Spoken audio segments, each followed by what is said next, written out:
Short-form video is really popular as a marketing tool, but not all SMBs are using it. How are the ones that are using it different than the ones that aren't, and what can we learn about them? We'll find out in 30 seconds. Welcome to Corey's Local Marketing Minute, an enlightening and entertaining look at what's happening in the world of local advertising and marketing.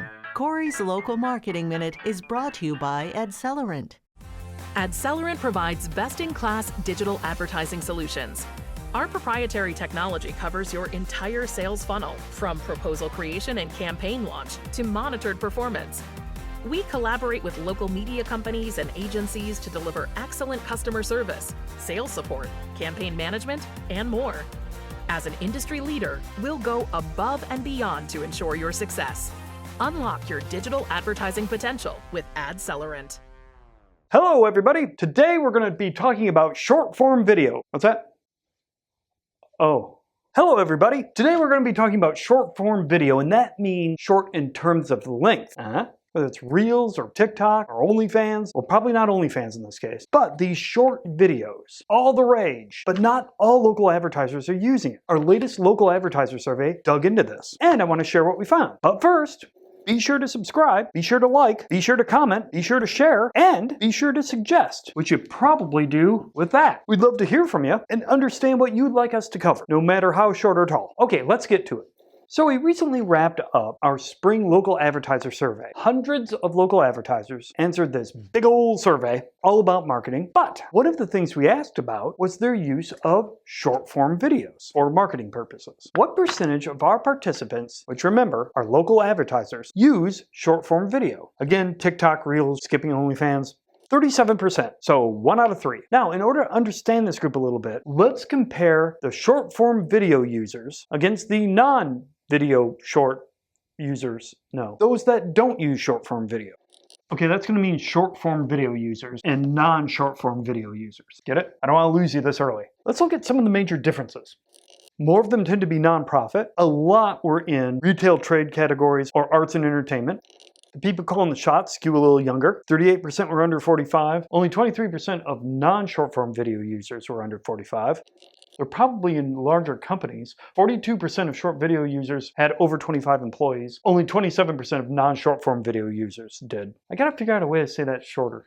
Shorter. How about users and non-users? That work? Now let's get into some of the marketing kind of stuff. Check this out. There are master marketers in both sets, but a pretty wide disparity. 38% of users are what we deem as masters, and only 19% of non-users. But wait, there's more. The percentage that spend over $50,000 in advertising per year was pretty different between the two groups.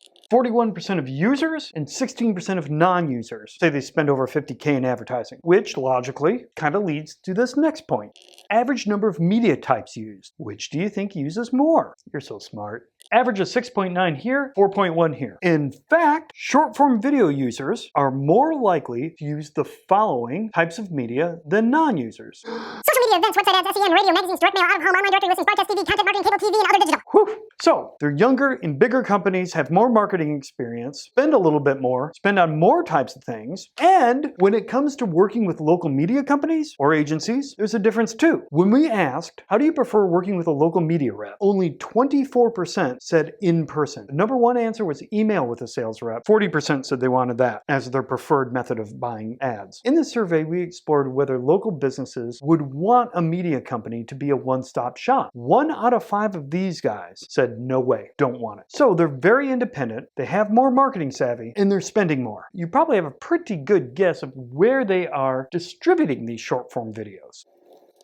It's this little thing we like to call social media. You might have heard of it. But again, let's check out the differences between short-form video users and short-form video non-users. Not short-form video, people who don't use it. When we asked about social media usage in general, whether it was with short-form video or not, there's a pretty stark difference. We asked about Facebook, 97% of these guys said, oh yeah, we use Facebook to market. 77% of these guys. Same with Instagram. 85% of these guys use it, 40% of these guys use it. And they use more. On average, these guys are using 3.9 social media platforms, these guys 1.9. And they're spending more. On average, $13,800, $2,700. Finally, 50% of those that use short-form video think Facebook marketing is very or extremely effective. 36% think Instagram is, compared to only 32% of these guys and 21% of these guys. So there's one more area that I think might be the most revealing between these two groups, and something maybe you should understand if you run into somebody who's a big lover of short-form video, and that's this. When we asked about best lead source, if you've been in marketing for any amount of time and you listen to local advertisers, they mostly all agree on the number one source of new leads. Referrals, good old word of mouth. When we asked local advertisers what their number one source of leads is, this always comes out on top. And it was the same for non-short form video users. 61% of these guys said referrals is number one. And admittedly, it came out on top for short form video users too, with 52% of short form video users saying that's number one. But check this out. When asked about social media, 39% of non-users said, yeah, that's one of the best sources of new leads. By the way, they could choose more than one. We asked, what are the best sources of new leads? What about these guys? Again, 52% said social media is great for new leads. No other group puts any media this high up. For instance, we asked radio buyers, tell us some of the best sources of leads. 56% chose referrals, only 32% said radio. Now these are of radio buyers. Similar story with newspaper buyers. 51% of newspaper buyers said referrals are number one, are among the best. Only 24% of newspaper buyers said newspapers. So this makes this really interesting. And I'm a little concerned that short form video users might be getting tunnel vision a little bit. Because remember, they've been doing marketing a while, they're younger, they're into videos, obviously, not really into in-person contact with a media company. 1 out of 5 don't want a media company to be a one-stop shop, and they're pretty sure referrals and social media is where it's at. So if you run into a local advertiser who's a big fan of short-form video, know that they probably love everything around it. Social media, calling their own shots, using a lot of different platforms. I'm just hoping there's an entire marketing strategy, and not just the thought that short-form video itself is going to save the day. Whether it be TikTok or Reels, not OnlyFans. Ooh, maybe we should start an OnlyFans. Corey's Local Marketing Minute. After dark. You've been watching Corey's Local Marketing Minute, sponsored by our friends at Adcellerant. Learn more at adcellerant.com. Remember, if you'd like to hear more of Corey's insights, check out the Local Marketing Trends podcast. Just Google Burrell Podcast or look for the podcast link on burrellassociates.com.